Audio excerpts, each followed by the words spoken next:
Hey, Cody Piper here, and this week we took to the idea of creating a presentation for an author or an illustrator, and it just so happens to be the person I chose, Eric Carle, is both that a author and an illustrator. So I decided to do my presentation on PowerPoint. As you can see, that first image is that of a fox from one of his books, and that he illustrated himself.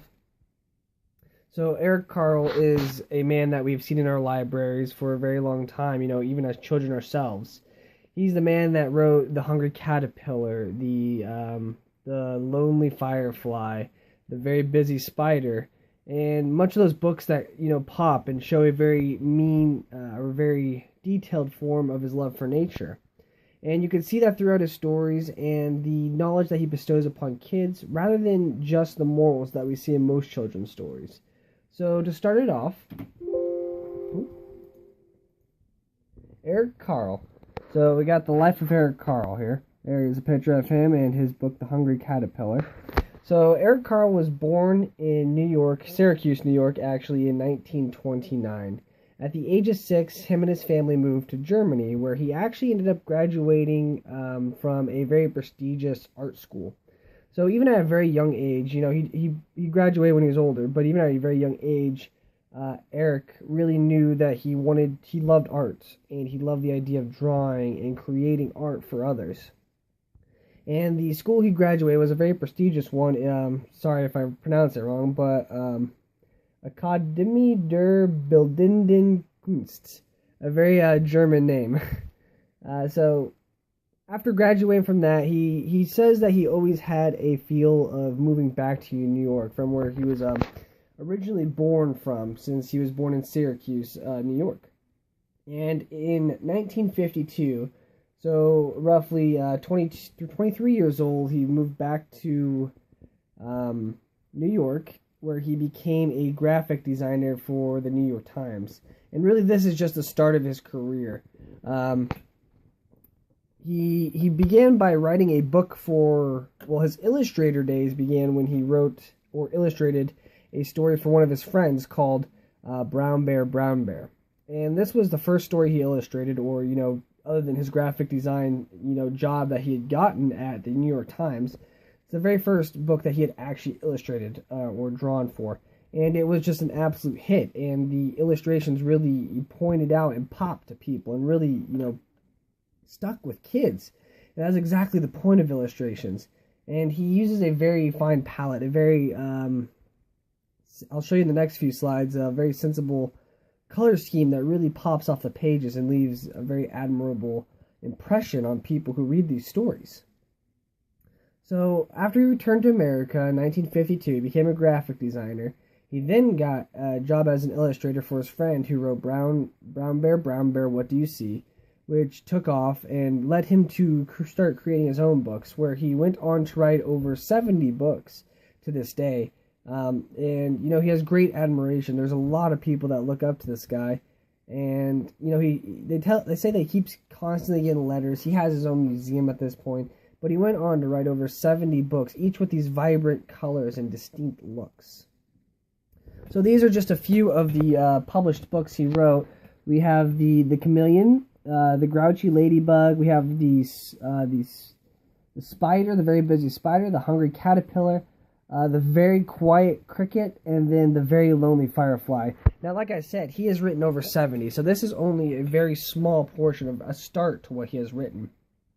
But as you can see from each of those, they have a very kind of unique, weird color palette to them, and it really, points out his illustrations. It kind of just pops off the pages, and they're very recognizable for what he does. The Very Hungry Caterpillar is probably the most, recognizable book, and it's one that we probably all recognize as we had read it as children ourselves. So that was just a few of them. He's, like I said in the previous slide, he has wrote over 70 different books. That's 70 vibrant, colorful pages. And you can tell that he has said that he has a very instinct nature for, or very distinct upbringing for nature. He loves the idea of nature, and you can see it in almost all his books. The spider, the caterpillar, the cricket, the firefly, the chameleon, the ladybug, they're all prerequisites to nature. And they each have their own little knowledge base inside the stories themselves that, tell little stories in themselves. Not so much moral-wise, but like the hungry caterpillar, he overeats, he gets a sore stomach when he eats bad, when he eats the cake, when he eats the bad stuff, it gives him a sore stomach. And then that instilled nature comes, and you can see it in the very tiny seed. He tells about flowers, and those are the few things he writes about, are nature, animals, children, and flowers, trees, just very instilled with nature itself. And it really points out his book, and it's great because very small children especially, they relate to this on a different kind of level. They as most small children love nature, and it's just kind of a natural thing, and as such they're able to kind of interact with these stories in ways that, it's nature-ish.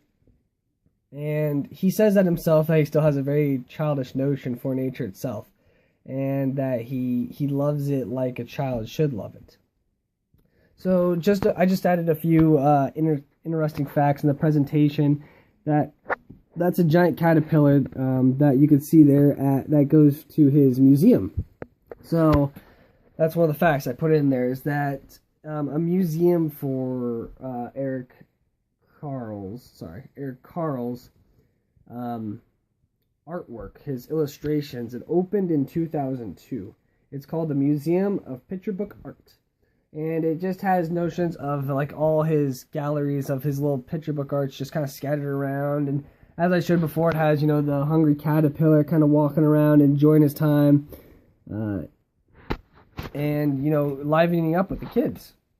So other than his museum he's opened, he's earned the Regina Medal in 1999 and the Children Literacy Legacy Award. A bit mouthful that one is, but in 2003. So those are just a few of the awards he's won, and I think that this guy has had some remarkable quotes as well that I wanted to share, because they really speak magnitudes about his character. So just one of them says, "With many of my books, I attempt to bridge the gap between the home and school. To me, home represents, or should represent, warmth, security, toys, holding hands, and being held. Something children love."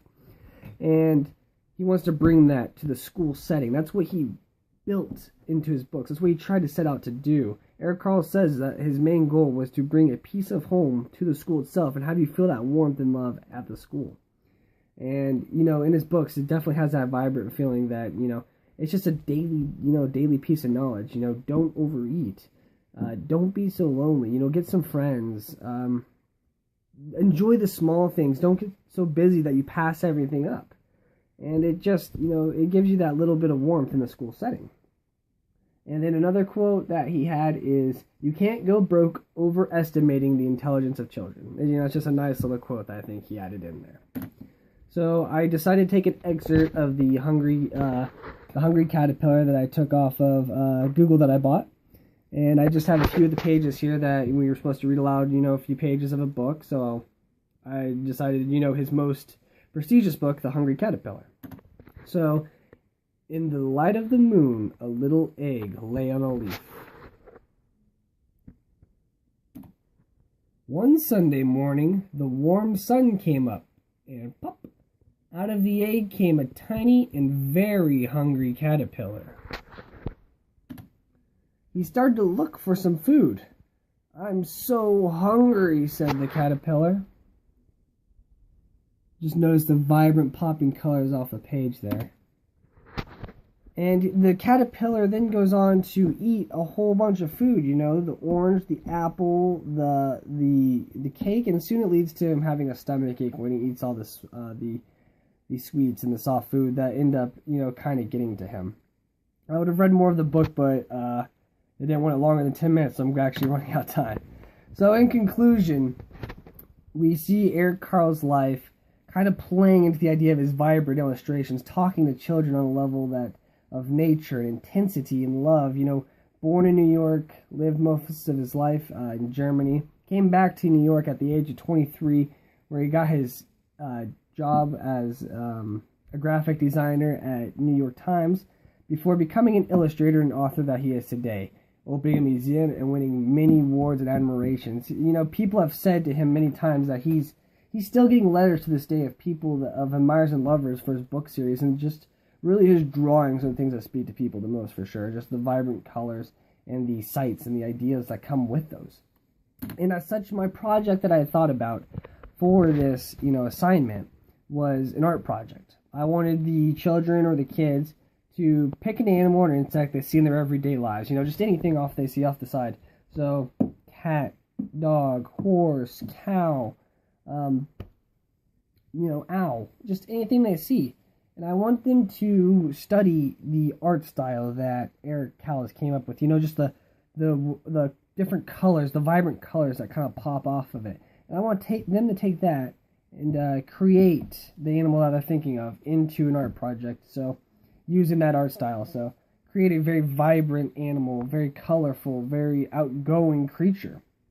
And hopefully that will help them, study the art style. And once they've created that, I want them to just write, a one-word sentence along the bottom of what their animal is doing. Much like how Eric Carle has his story set up. The caterpillar is hungry. Just something very simple like that. So you could draw the owl with the vibrant colored feathers and the very, maybe blue and red, just something to pop, just give him the color. And then write, the owl is sleepy. Simple as that. Make him have his eyes closed, maybe draw some starry backgrounds like in his Very Lonely Firefly, where he has the stars dotted everywhere. Just something very simple like that. So the story of Eric Carle and his, leading to his stories being in each and every library for their beautiful illustrations, the capturing of children, has led to this, and he really has created something in literature history.